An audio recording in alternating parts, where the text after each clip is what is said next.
Okay, class, we're going to start with some math, then we're going to get into the various investments and topics. So, for the Series 6 and the SIE, you should know the following. I'm going to present the same video for those. So, your first concern is very simple. Authorized stock, issued stock, treasury stock, and outstanding.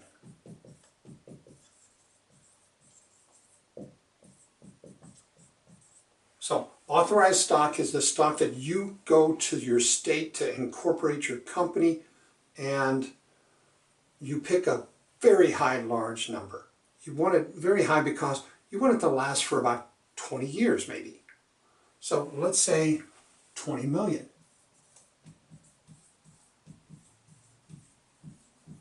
20 million shares. Are you going to issue 20 million right now? No. Your company just started. Typically you're going to have private owners, or you're going to be the only owner. But the state where you incorporate is going to want to know who owns what stock. And you're going to say 200,000 shares are going to be issued to start it off. Now that would make 200,000 shares outstanding. It's out in the place with investors. It doesn't have to be a public company to follow this. Outstanding shares could be with only one owner. Okay? But as time goes on, let's say it's spread out between 20 different owners, and somebody wants to get out of the business. They don't want the stock anymore. They got 20,000 shares. So the company decides to buy it back. They buy the 20,000 shares. This is treasury stock. This is the company buying the stock back from the investors.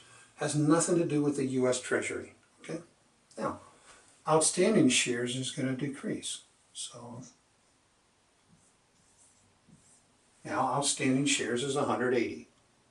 This is simple math. Get that out of the way. If the question is, 200,000 shares were issued, 20 million authorized, the authorized stock has nothing to do with it. The calculation they're looking for is right here. They want you to determine the outstanding shares of the treasury or the issued, who knows. What is it? What if they don't give you how many shares were issued? They just give you treasury and the outstanding. Add them. Add them up. Okay? That's the first situation you're going to come across in math on the test. And in my textbook as well, because I take it directly from the FINRA outline on the exam. And that's the first thing they talk about. Next they're going to talk about the current yield, stock splits as well. So let's go into stock splits. Stock splits can be forward or reverse. In a forward, they're going to increase the number of shares in the market. They're going to give you more shares, but they're going to decrease the stock price. That's the whole goal, is to lower the stock price in a forward. So if it's a 5-2, a reverse would be 2-5. Meaning for every 5 shares that you have, in the end you're only going to own 2. Okay? For every 2 shares you have, you're going to end up owning 5 in a forward. So here, in the reverse split, they're trying to increase the price in the marketplace. They're going to do it. They're going to flood more shares here, but they're going to take away shares here in the reverse. So, and you just turn in your shares and you get a new certificate with lower shares, but dollar value in the marketplace is going to be much higher. So let's do one calculation. Let's do the forward, it's the most popular. You own, let's say, 400 shares at $50 a share. So you got a portfolio of $20,000 in that stock. After we calculate it, multiply the two answers, it should equal 20,000 now. So let's take a look at a forward split. Let's say 5 to 2. How do we figure out the number of shares? Okay, we take the 400 shares, multiply by the first, divide by the second. Okay? So now, this is going to transform into 1,000 shares. But how do we figure out the value of the stock? The price, the new price of the stock. It was $50. We divide by the first, multiply by the second. Okay? Divide by the first, multiply by the second number. So now we got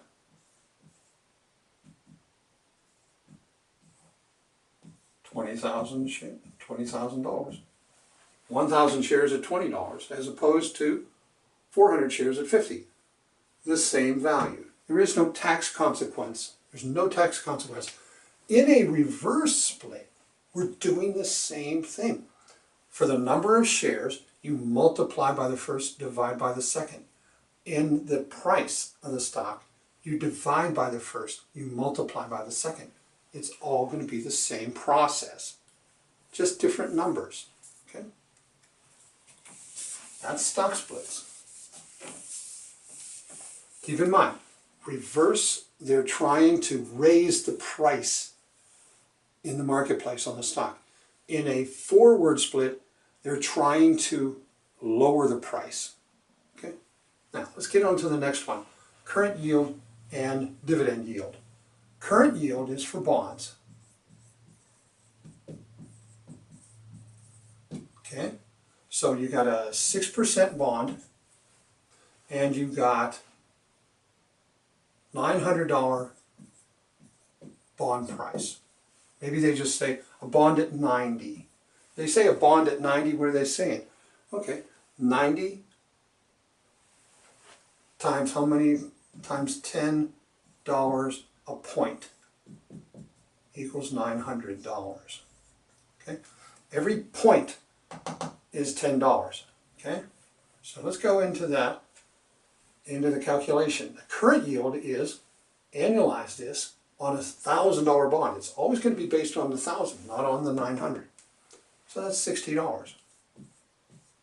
Divide that by 900, 6.67%. Trust me, I cheated. I did this before. Okay, so that's the current yield.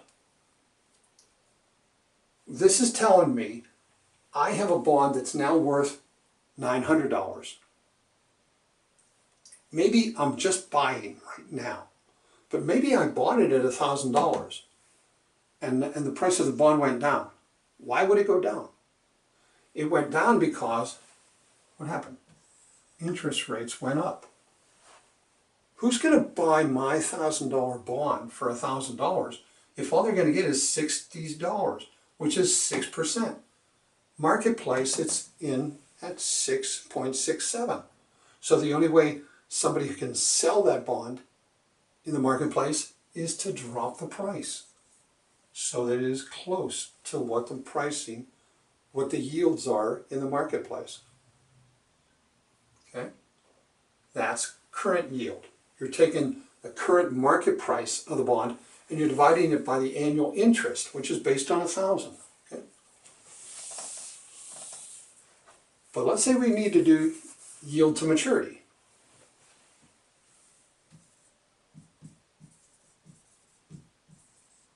Okay, we need one other thing. We need the maturity. Let's say it's 10 years.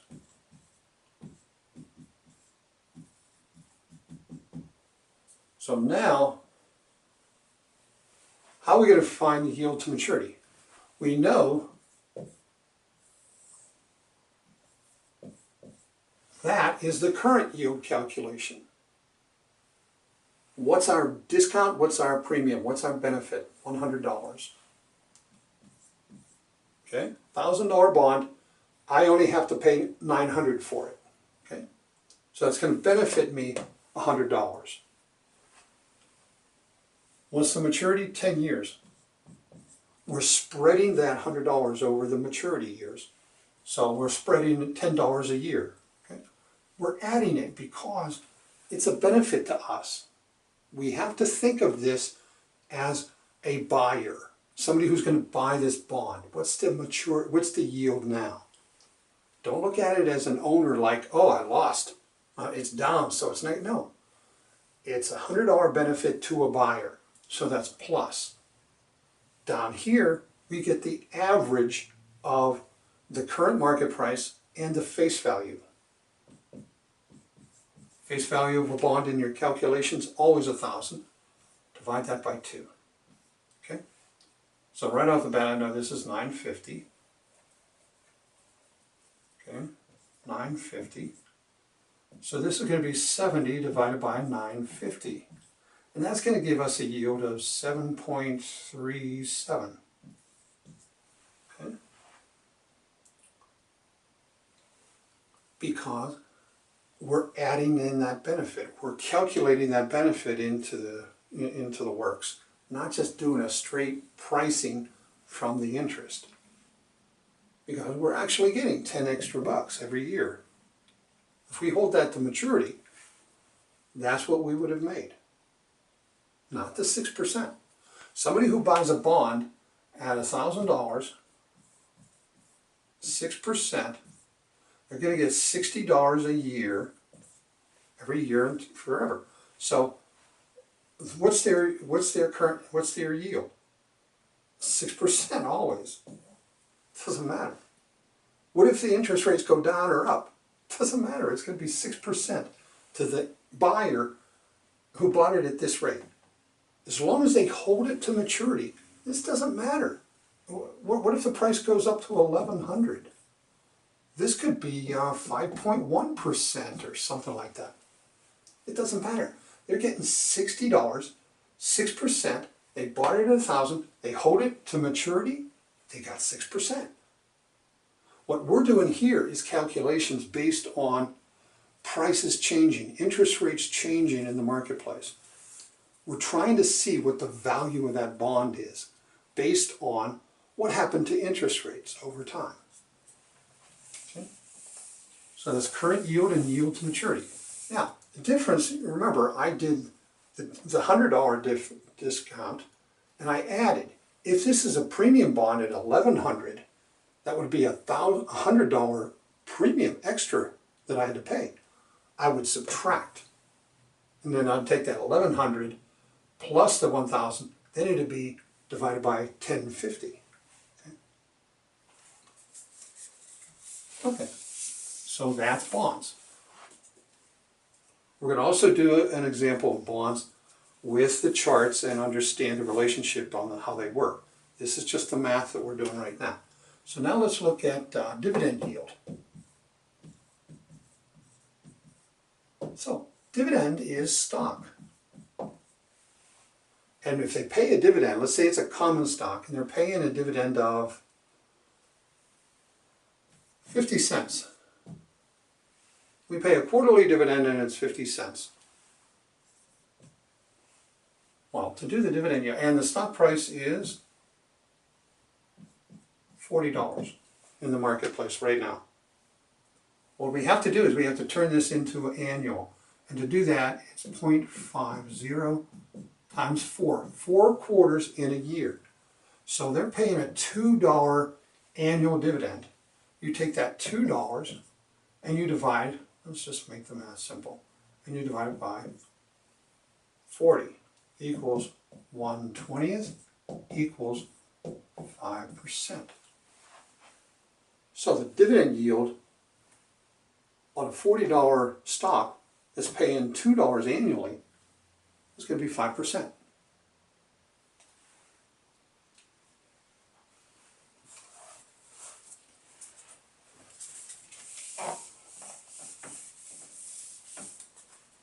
Okay. Now we got to do a calculation for your annuities. So let's take a fixed annuity. And what we're going to do is we're going to look into the exclusion ratio. This is the ratio, the percentage that is excluded from taxation. They put money in after tax, so they're not going to tax that when they take it out. So you have $100,000 that you put in. Maybe you put 40,000 one time, 20, and then another 40. It added up to 100,000. Now, let's say you're just going to take a withdrawal, and let's say it grew to $400,000. Okay, $400,000. Value now. Deposited. Okay. You call me up and you say, hey Greg, I want $50,000 out of my annuity. I want to buy a boat. Okay, so I say, no problem. We'll get that out to you. He says, what's the tax consequence? I say, oh, you're not withdrawing. You're just withdrawing. You're not annuitizing. Oh, that's correct. I just want to take the money out. I still want it to grow on that. Okay, so there's $300,000 in growth.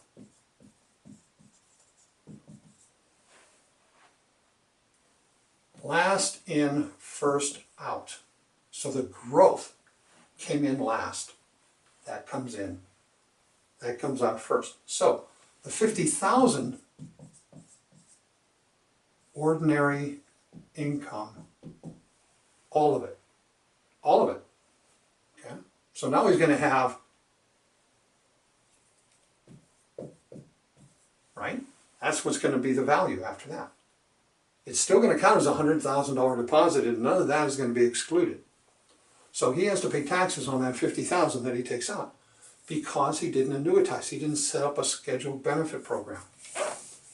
But now let's say that he did. It grew back to $400,000.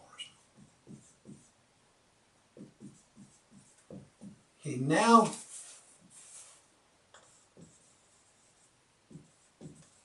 wants to annuitize. He calls up, he says, Greg, how much can I get? I say $4,000 a month. Great. How much is that? How much is taxable? I'm going, okay, you put in 100. It grew to 400,000 now. There's the formula. 1/4. 1/4 equals 25% exclusion. Okay? So 1/4 of this is $1,000. Tax-free. It's return of the premium that you paid. $3,000 a month. Ordinary income. Okay? Ordinary income. So every year he's going to have to declare $36,000 as taxable. That's for a fixed annuity. A fixed annuity. Let's take the same scenario. It works the same way with last in, first out on just a withdrawal. The growth comes out first. But once again,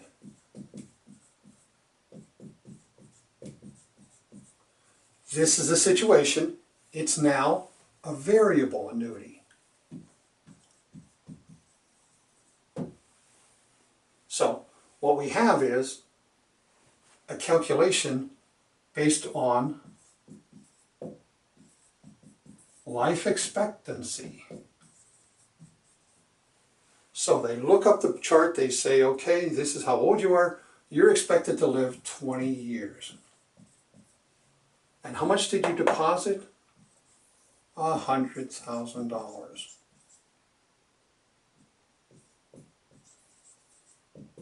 $5,000 is excluded from taxes annually. Okay? So whatever the money that comes out to him, 5,000 of it every year is going to be excluded from taxes. The rest will be ordinary income. Okay? Ordinary income.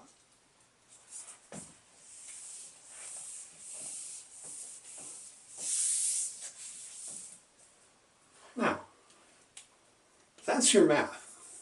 We're going to get into options a little differently. I'm going to do math and I'm going to do scenarios and identification in options. I'll leave that later. But this is what you need to know for the test, the SIE and the Series 6. Okay? Take her easy.